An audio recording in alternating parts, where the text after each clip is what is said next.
to life. But she did not turn around or leave her seat to take him in her arms. He stood at the threshold for a long moment. Her smile felt strange, out of place. He had just seen her suffer a life of misery and meet her death with calm. And here she was, in the green room thick with cigarette smoke and sharp with the glare of electric bulbs lining the mirror, smiling, alive. His heart leaped with happiness and a pang of betrayal. Blinded by the lights and the mirrors, he averted his eyes. He was now 10 years old, but little boyhood still crept upon him sometime, dull grey patches of sweetness and terror. Some memories were animals that would not be buried. The stage drew him like a magnet. Its warm fragrance drove him mad, but his mother did not want him to act. If anyone ever talked about putting him to use in a play, a wailing baby in someone's arm, a child left alone on the streets, she'd laugh it off. Not him, what an absurd idea. She shrugged off each attempt to put him on stage, always with that look of indifference, except last Thursday. The theatre stood in the neighborhood where Beaton Street cut through Central Avenue, a place where the dust of the city mixed with something, a breezy fragrance, something strange and sweet. It was a place he passed daily on his way to school, a place barely off the main street and close to his home, less than 5 minutes on the school bus if the traffic flowed easily. Marking the streets were aged tracks, along which doddering trams clanged their way west, all the way to the Howrah station and the river at the edge of the city. But that was not why the neighborhood felt strange. Evening hung over the place, though it was not yet 6. The darkness did not scare him. He was eager to get to the theatre around the corner. This was, he knew, the evening for the full rehearsal, with costumes and music and everything. His mother never took him to full rehearsals. But he had wandered from the park where he played in the evening. With quiet determination, he had drifted through the snarl of the traffic. He knew these lanes a little. Once he had come here with his mother and her friends in a car which had left them right in front of the theatre. Today, as he walked on, he caught a whiff of flowers. He looked around and realized what was different about these roadside stalls selling cigarette and palm leaves. They all sold flowers. Stems of roses and thin garlands of white evening bloomers, jasmine, tuberoses, cold, moist, exquisitely formed blossoms that one saw at weddings and at funerals. Music played from the tiny transistor radios hidden under stacks of flowers and chewing tobacco, love songs from Hindi movies, many of them from many, many years ago, crackling on the airwaves in slow, nasal tones. First, he saw the men. Reed thin in shabby shirts, flapping around their bony ribs, wandering the pavements. They looked aimless but worried, as if they had something on their minds but couldn't talk about it. Their bodies arched eagerly towards every passing man, to whom they clung for a few moments, whispering breathless appeals. What were they saying? He saw no merchandise on them, no pouches of chewing tobacco, trays of sliced fruits or spice candies that vendors usually tried to thrust on pedestrians making their way through city neighborhoods. He glanced at them furtively as he walked, but none of the men looked at him. Turning into a narrow lane, he saw the women. They stood next to each other in a line along the houses, facing the street in a wriggling, snake-like row. A scattered chain of shiny dresses, fiery red makeup on dark skin and flowers wreathed around buns and waves of hair. They laughed and nudged each other. Some of them stretched out their arms to beckon passers-by. Or he walked past them as quickly as he could, trying to look away. His heart beat wildly. He could not say why. He had thought only children had to stand in line, like he did in school on the way to prayer in the assembly hall. He didn't know adults could be made to stand that way too. Almost running now, he suddenly came up against the theatre. It seemed to tear its way through the ground, a rugged mass of aged bricks, a giant iron gate. The gate was locked, he knew, but the smaller door next to it was not, and he pushed it open to enter the building. The lobby was half-lit and shadowy. Weak music spilled out past the door to the main gallery. Locked and unlit, the little ticket counter on the right looked like an empty cage. On the walls, framed posters of plays glowed in the shadows. The place knotted magic and fear in his stomach. A dense wooden kind of fragrance filled his nostrils as he moved towards the door of the auditorium. He tiptoed through the door and stopped short, taking in a strange sight. The play's male lead was on the stage alone.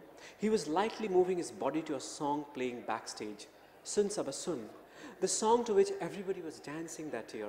The actor wasn't quite dancing, but his movements were close to it. From time to time, he'd pause, flex his wiry muscles at an oblong mirror placed awkwardly in a corner, stare at himself, then start stepping to the music as it picked up the tempo. From across the hall, he looked tiny, a lit-up puppet in shiny clothes. Everybody in that empty hall looked tiny. The few people occupying the front row talked and laughed among themselves. Nobody paid attention to the man on stage. Suddenly, Ori heard his mother's voice. He felt so happy that he wanted to cry. She was right there in the front row. He could see her top knot and a little shimmer of an orange sari. He had not seen that sari before. He didn't know if he should run up to her or call out to her. She tossed back her head and laughed and talked to her co-actors in the voice he knew. It was not her stage voice, and yet the light and the music and the lilt of her laughter made him hesitate. The lit-up stage at the far end of the empty auditorium held him entranced. Slowly, a kind of gloom came over him at the thought of his mother playing the lead opposite the prancing, mirror-gazing man with the wiry good looks, twisting his body whimsically to the beat of racy music. The music stopped, and everybody became quiet in preparation for the next scene. The man was gone, and Ori saw his mother climb up the stage steps, ready to play her part.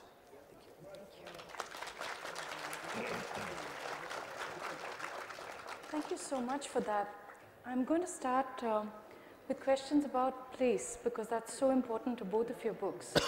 And Kunal, reading your book, I was also reminded of the fact that for 200 years or so, Calcutta's history has not just been a Bengali history.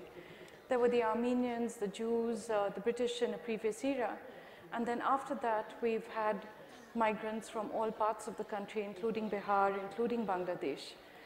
And for you, in that book, Zakaria Street becomes a very prominent part of the place. I wanted to ask how you found your way there, and who the first gigolos were whom you met, and what your interactions with them were, because this took a while. It took a while to actually talk to people and to get their stories. That's right. Yeah, you're absolutely right. You know, in public perception, Kolkata is a Bengali city. You know, watch Bollywood, watch Sanjay Leela Bhansali, Sujoy Ghosh and Kahani, yeah? And the dominant face of Kolkata which is presented is a genteel city, a city that loves Rabindra Sangeet, okay? Which is true. A city that sort of endlessly debates over art and culture and poetry and things like that. In part true. But it is also the melting pot of people from many different parts of India. You know, when we have caste wars in Bihar, people flee and come to Kolkata. When there are communal riots in Uttar Pradesh, there are people who flee and come to Kolkata. When there is starvation in Kalahandi in Orissa, people flee and come to Kolkata. And lots of time, the people from Bangladesh come in through the borders and make Kolkata their home. To them, Kolkata is Manhattan. It is a place where people from all walks of life can come in, and where there are no passport checks, there are no identity checks. So that's the kind of Kolkata that I found fascinating. 56% of Kolkata's population is non-Bengali. And when I started thinking about this book, my biggest challenge was, how do I, as a thoroughbred Kolkatan, somebody who comes from the genteel world of the Bengali intelligentsia, not unlike Saikat or perhaps you or your ancestors, how do I bridge the gap, and how do I open the doors and enter this world of the subaltern non-Bengali? And there's an interesting story to that. I was here at Jaipur Literary Festival 2 years back with another novel of mine, my previous novel. And there was a party was going on. And I overheard a gentleman, a Marwari gentleman, speaking in pidgin Bengali. So I walked up to him and said, are you from Kolkata? He said, yes. I said, where do you live? He said, Zakaria Street. And I latched on to him shamelessly, you know. And I sort of became, extra sweet to him. And I said, look, you have to help me. And this gentleman led me by the hand. He lives in Zakaria Street, and introduced me to everybody. He introduced me to the traders, to the Imam of the Nakhoda Mosque, with whom I sat and discussed Salman Rushdie. He took me to meet all the mafia dons, okay, and, the butchers, the ittarwalas, and people like that. And I spent 3 years turning pages of family albums, flying kites on rooftops, going to a whole bunch of very shady bars. But still, my biggest challenge was getting to meet gigolos, And you knew you wanted to do that right from the start. I'm completely fascinated by this. When I thought of this story, I said, now, Kunal, this is going to be a huge problem. I mean, we don't usually count male prostitutes among our circle of friends, right? Neither could you stop people in the middle of the street and say, excuse me, are you a gigolo and can I interview you? You could get beaten up for doing things like that. So what I did was, I went to a very famous Bengali author who was then still alive, Sunil Gangopadhyay. And I asked him, could you introduce me to a senior police officer? And being a writer, he knew I was in trouble. So he picked up the phone and he called the commissioner of police. This can only happen in Kolkata, by the way. He calls the commissioner of police and says, I'm going to send an author to you. It's not a criminal case. And see if you can help him. So I walk into this old colonial headquarters of Kolkata police called Lal Bazaar.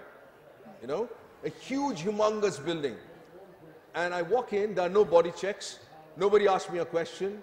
I could be from any one of the terrorist organizations, but I walk in directly. I go to his office, he serves me good Darjeeling tea.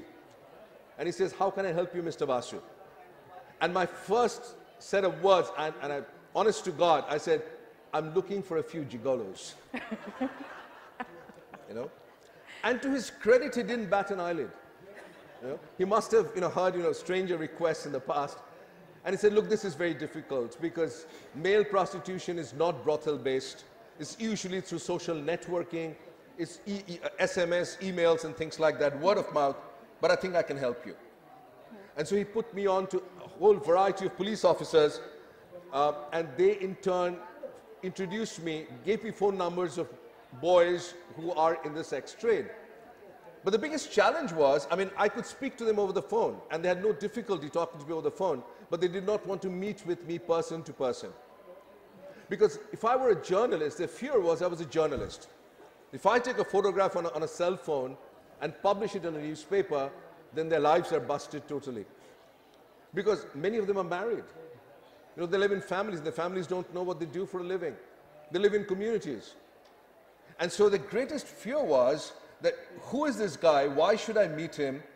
And if I do, will he actually, circulate my name, my photograph, and things like that? So it was a long year and a half of gradual, phone conversations, discussions, when they finally agreed to meet me. I can see that, because to explain that you want their lives, but that you won't harm them, that you won't make it public. But you know what? When I said, look, I've met you now, I've discussed, and now I want to meet your clients. And they said, what? I said, look, the story is incomplete, right? The story is incomplete if I don't get to hear from the women who hire you for your services. And they said, no, this is impossible. I said, look, you don't have to introduce them to me as your clients. That would be daft. Just say I'm your friend, right? Introduce them as your friend, and maybe I've got white hair, so say I'm your elder brother or something like that. And just let's go to a CCD or a cafe, and eventually that bridge was crossed as well. And I did meet with some of the clients and engage them in conversation. Authors are very persistent, and I'm sure you were very persistent too, Saikat, right? I was going to say that they were very persuasive as well, which is why you should watch out. When you have conversations with authors, be careful of what you promise. And now, Saikat, I wanted to ask you to come up with a rousing defense for the North Kolkata Bengali novel.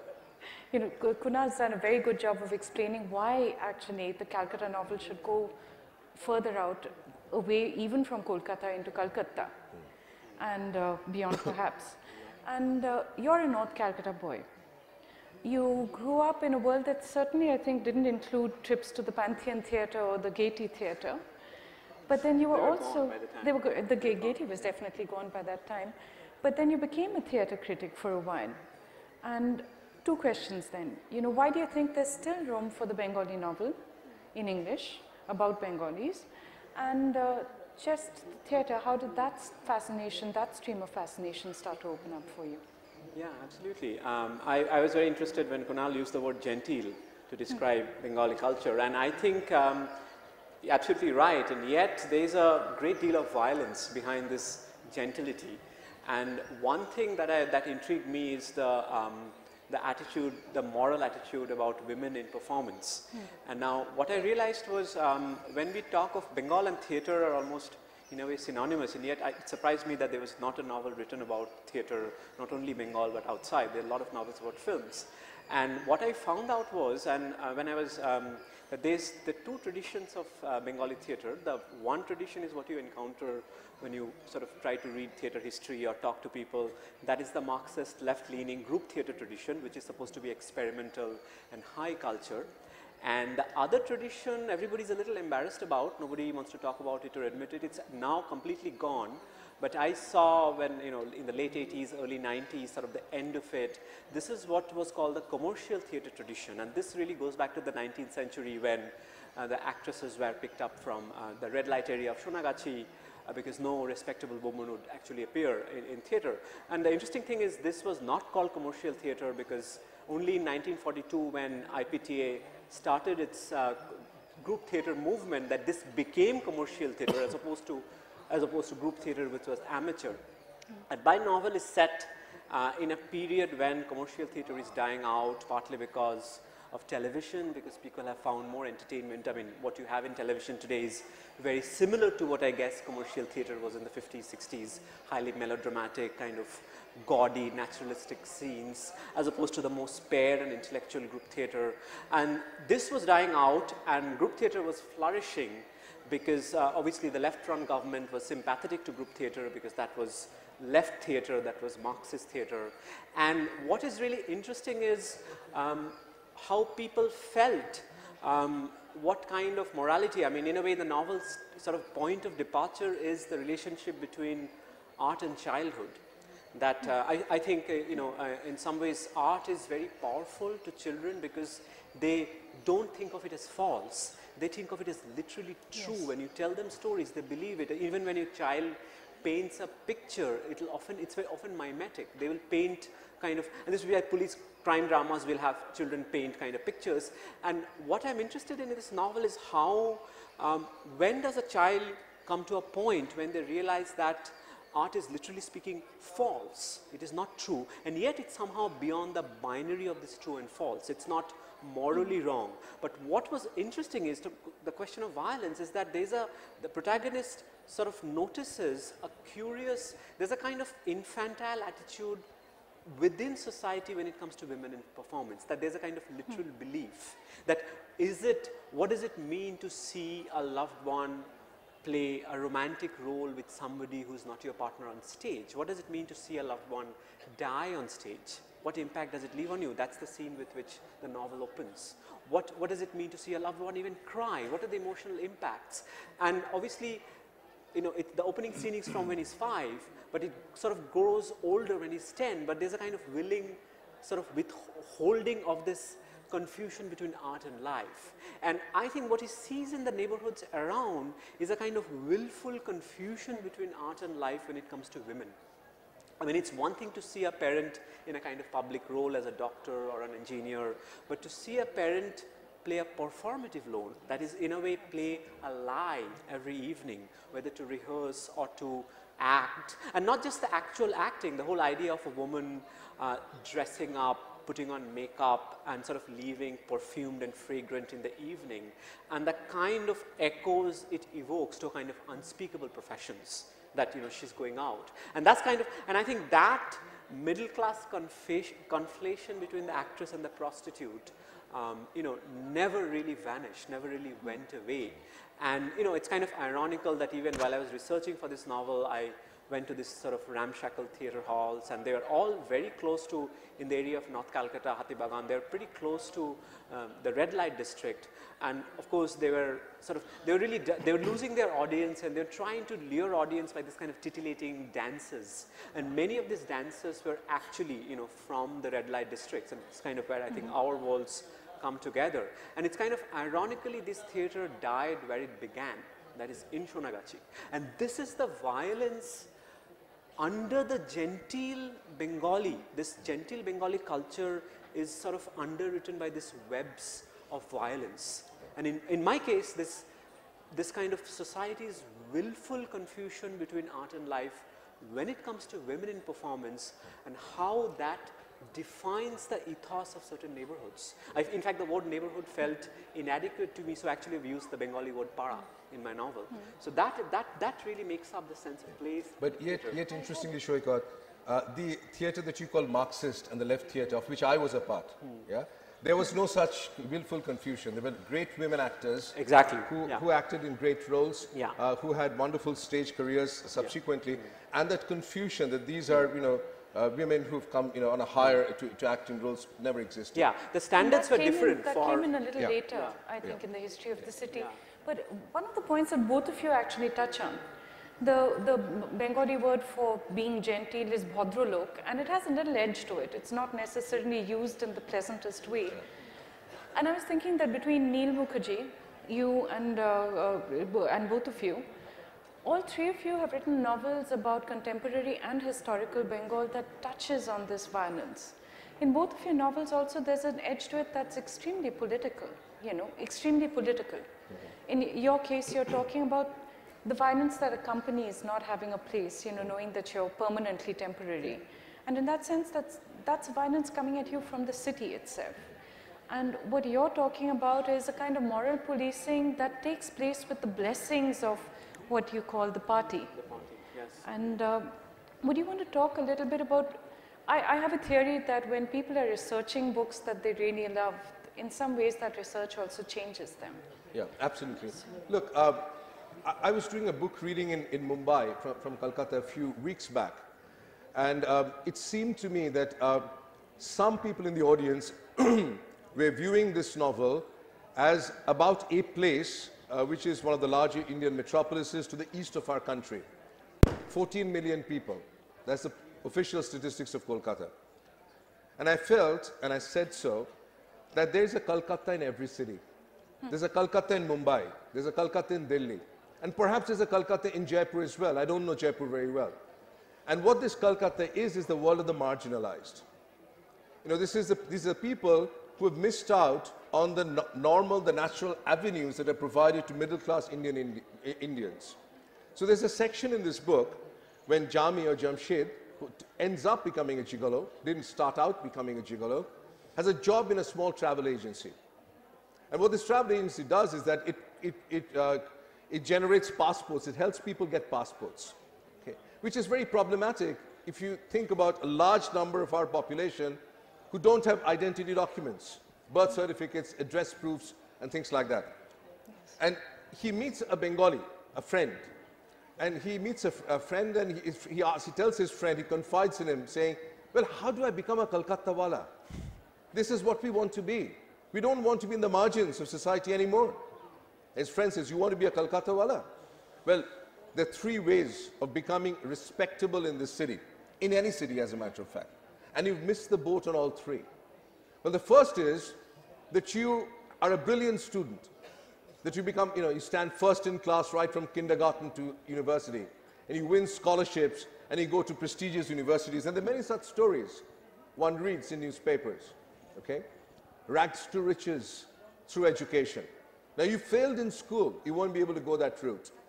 The second is you are a confirmed idiot, but your parents are rich. So you sail through life, okay? No chance for that.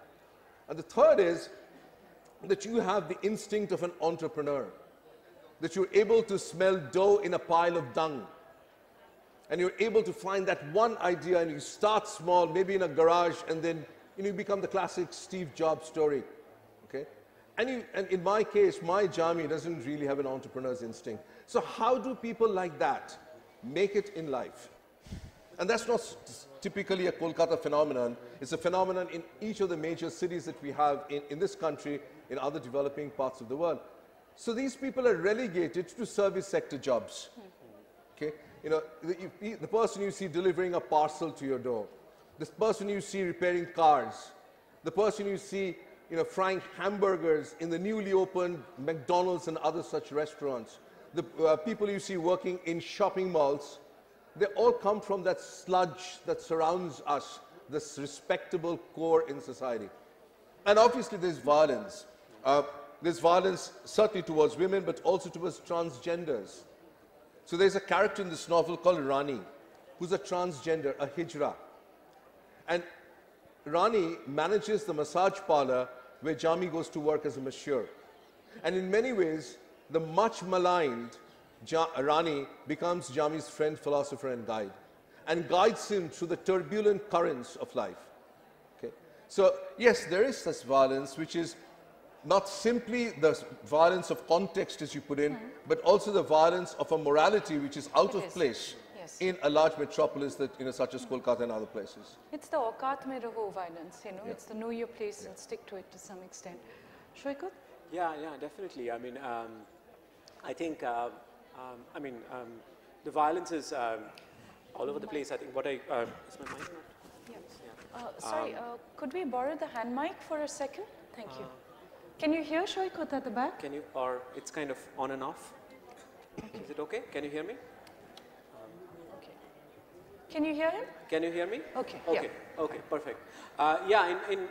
In my case, in the case of my novel, the of course, this kind of moral violence that surrounds the climate, especially the women and the Weber family, and the kind of impact the kind of toll it takes on her family life is actually reinforced by what I think is historically chronicled as the role of the Communist Party in the 80s and even the early and mid 90s. Because, I mean, I have memories of this time also as a young child, that there's this term called Oposanskriti, which used to do the rounds, that there's high culture, the kind of Rabindric culture, the kind of high good culture, and there's kind of bad culture, kind of corrupted culture. And this included everything. Bollywood was at the right of the front line of bad culture, and good boys and girls were asked not to watch this and do their math and go through joint and all of that. So this kind of Oposanskriti. And I think this has kind of interesting ideological links with Marxism. One can think about that, because in some ways communists have been always morally very prudent, very prudish in some ways, but at the same time I think moral police doesn't have party colors, because what we saw this year throughout the moral policing that is kind of connected to the right wing, you know, it's also happened with the left. So kind of it's interesting, I've written about this elsewhere, that almost the moral police doesn't have party colors. It kind of, it really depends on how, you know, Indian political leadership kind of infantilizes its citizenry and sort of feels like the public-private divide that, you know, and certainly the 80s and 90s were a time when the Communist Party were moving from the rightist building to kind of to private places like the tea shops, kind of para chai dokan and kind of private places, and the discussions that were going on, and that is the violence. I have here a degree of psychological and social and even physical violence against theatre, arson, and the kind of mysterious fire that caught theatre houses. That plays a role in this book, and how this was caused by a splinter group of the Communist Party. But how, I mean, I think it's historically difficult to establish that the Communist Party wanted this commercial theatre dead, because honestly this theatre killed itself, because it was unsustainable, it was very expensive, and the force which killed it more than anything else is actually television. But there was certainly a certain kind of hostile indifference which found its perfect match in the morality of the neighborhood, the morality of the family, and the kind of really scary way the doors of the family and the home were breaking down, where the gossip, the kind of undercurrent of the para culture, they were all melting down. And how this was creating a climate of implicit and sometimes not so implicit violence against women is is kind of the subject. And how the irony is that even just as where the Communist Party was celebrating one kind of theatre, the theatre which is celebrated justly because it was actually the better theatre intellectually and artistically. It's really the most, the theatre of Borupi and the theatre of the group theatre. It was sort of looking down as the other theatre was going out of fashion. I mean, they were building these new halls exactly at the time the old halls of North Calcutta were dying down. So this is the kind of violence which is moral, social, and in the case of my protagonist, psychological, because it's primarily a story of a boy whose intense fascination with the stage becomes a kind of fear, and then it becomes hatred, because he's initially proud of his mother on stage. He's really proud, but he quickly realizes that society is corrupting this pride. So there's a moment where at his home, an elderly gentleman comes and talks to his grandmother. Oh, I saw your mother-in-law, your daughter-in-law on stage, and she was playing this play called Barbodhu, which is got a controversial story about, again, about a kind of a concubine woman, and she was fantastic. And this boy is listening to him, and he's filled with this pride, like my mother was fantastic on stage. But then right after the gentleman leaves, his grandmother and his aunt sort of start this kind of vicious whispering game, like, oh, this old man, his shameless old man, he's leching after her, he's, what's wrong with him? And he's very confused, like, what's wrong with that? Why is he dirty? But slowly, he realizes that there's something wrong with his own fascination with watching his mother on stage. That pride turns into shame. There's another moment when he steps out in the lanes, and there are these posters where his mother's name is emblazoned, like she's playing a play, and she touches the poster, and then he suddenly looks back to see if anybody's watching, his ears turn red. So this interplay of pride and shame, which very quickly becomes corrupted, and then how it degenerates into a kind of violence, and how he's co-opted by this splinter group of political hooligans, and kind of becomes a narrative of criminal childhood, is the subject. So violence is very much there throughout the novel. There's a lot more that I wanted to ask you about, but do you think we should pull the audience in just in case anyone has a question at this stage? We have about 20 minutes, 15 minutes left, so I don't want to lose the audience. But just to make a few comments in passing, the tyranny of decency that both of you, are talking about, it cuts both ways. It cuts with that urge to be respectable, to find a place for yourself, and also the fear that at some point of time you will lose that respectability and then be driven into, terrible, terrible places in order to try to preserve it. The other thing I had wanted to ask them, but someone from the audience might want to do that instead, was the whole question of language. I'm just going to leave you with a few comments. Kunal, I think you started writing in Bengali, at least the novel in Bengali. You've always been comfortable with the language? Not this novel. Not this novel, the next novel. Yes. The one that you're working on. You started working on that while you were working on Calcutta, and or was that afterwards? No, I've written a Bengali novel, and which I wrote that following the completion of Calcutta. Yeah, so Calcutta was written ended in 2015. The latter half of 2015, I wrote a Bengali novel. Which is also set in Kolkata, which is a contemporary novel. Yeah, but it's not in the world of Zakaria Street and not in the world, that's depicted in Calcutta. What was it like going back to Bangla? It felt like I never left it. I go around the world saying with a lot of pride that educated Bengalis are the most bilingual tribe on earth. Okay, because one thinks of all the great stalwarts who have written brilliantly in both languages. Having said that, the only Indian who's written a full-length novel in his or her vernacular and a full-length novel in English is Bankim Chandra Chattopadhyay in the 19th century. Yeah. In the 19th century. Nobody in the 20th century has. And so as I heard myself saying all these things, I said, but Kunal, you haven't. And I certainly started out in my college years writing bad poetry and some short stories in Bangla. And I said, look, it's about time you wrote your Bangla novel, your Bengali novel. So I did that this last year. What's it called?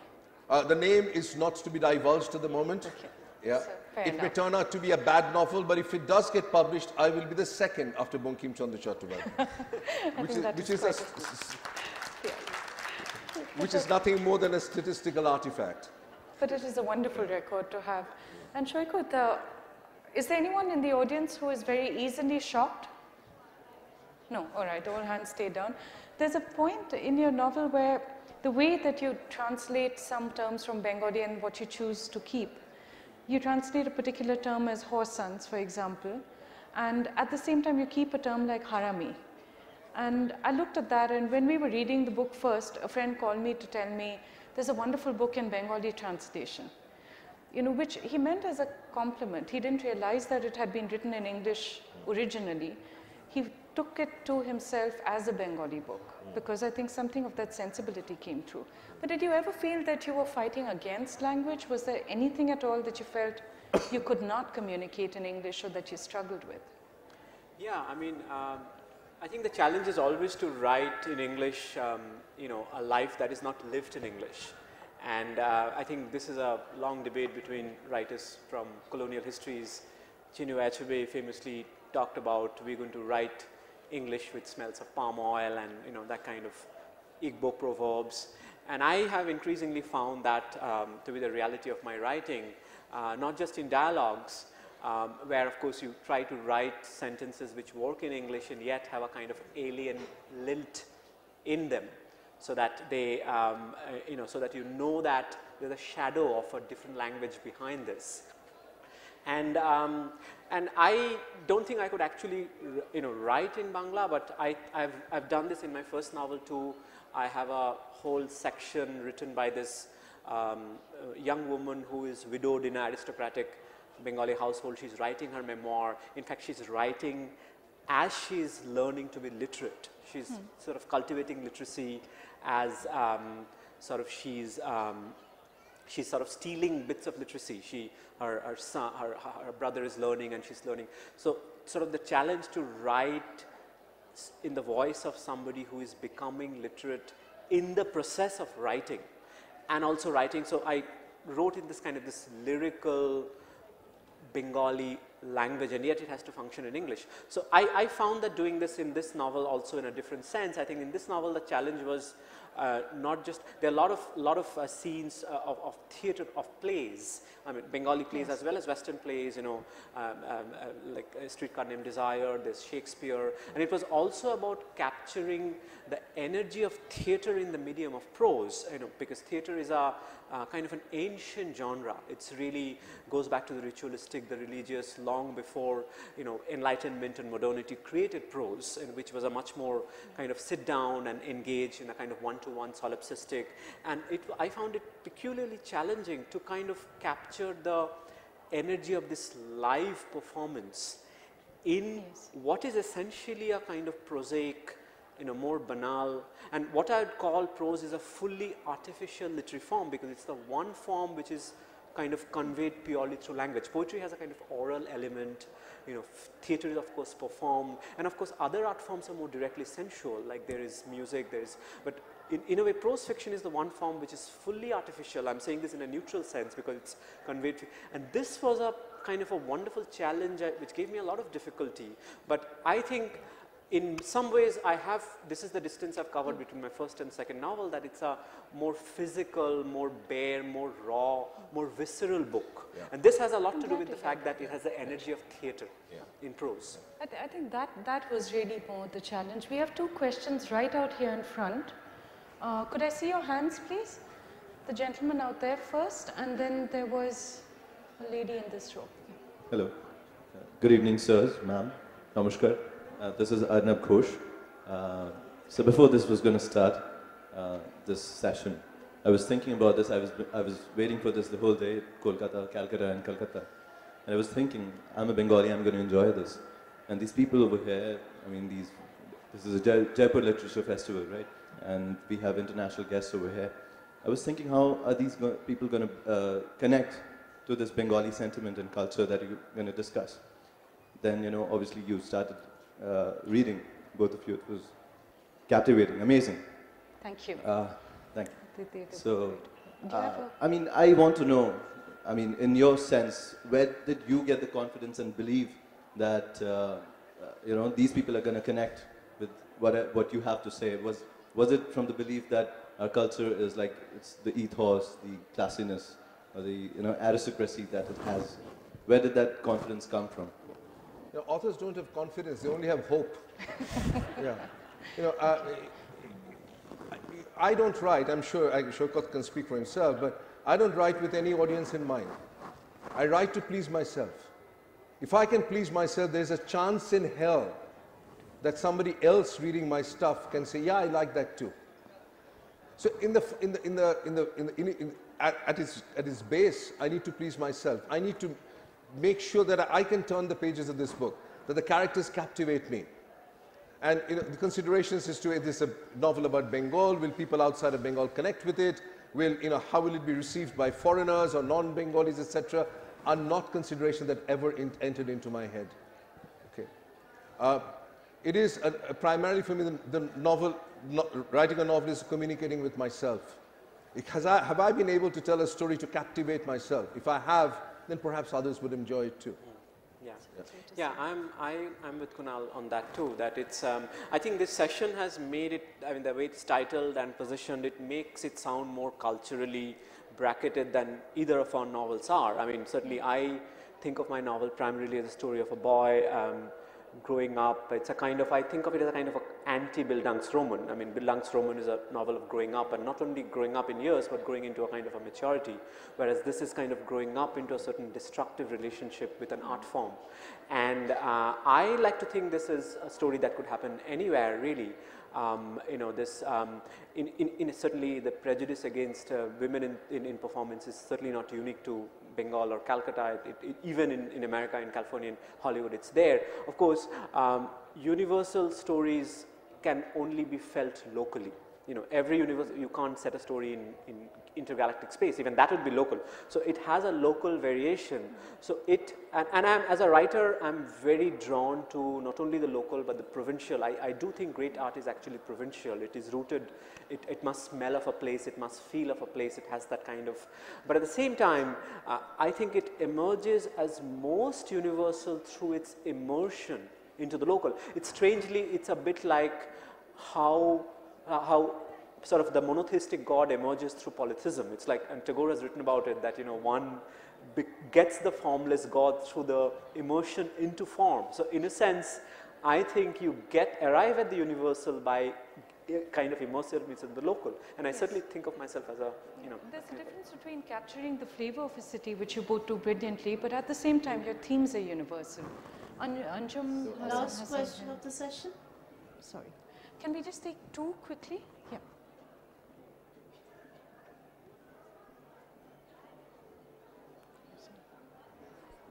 Can you hear me? Yes. I just wanted to respond to the point that Mr. Basu made about the bilingualism of the Bengali. I agree that Bengali is among the most robustly bilingual of Indian communities, but when it comes to writing into languages, you're completely forgetting the Marathi writers.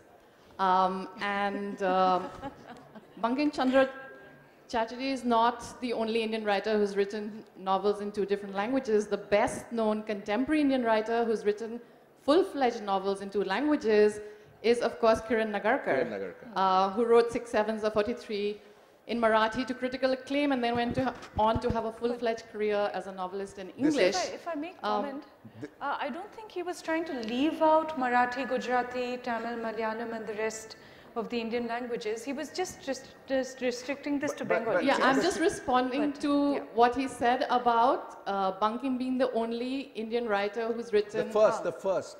The first, yes. And you would probably be the second? Bengali. Okay. In Bengali. Okay. In Bengali. Yeah. But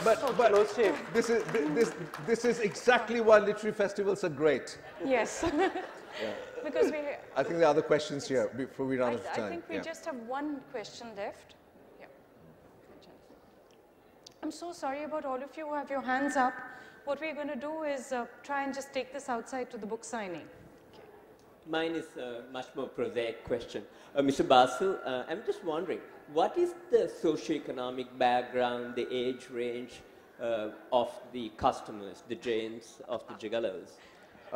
Very, very prosaic. But if you find out what I actually do with my real life besides attend literary festival, then you'll know. Mr. Yeah, Bhaskar. obviously it's not a scientific survey, but I've talked to about 20 to 25 young boys who are engaged in this kind of work, and through them heard about others who might be.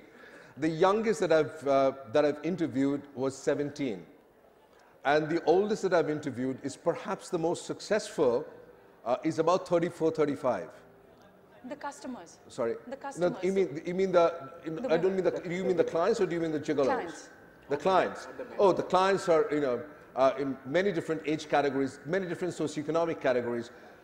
Some clients, some gigolos service only foreign travelers coming to India. Some of them are, service higher upper class women.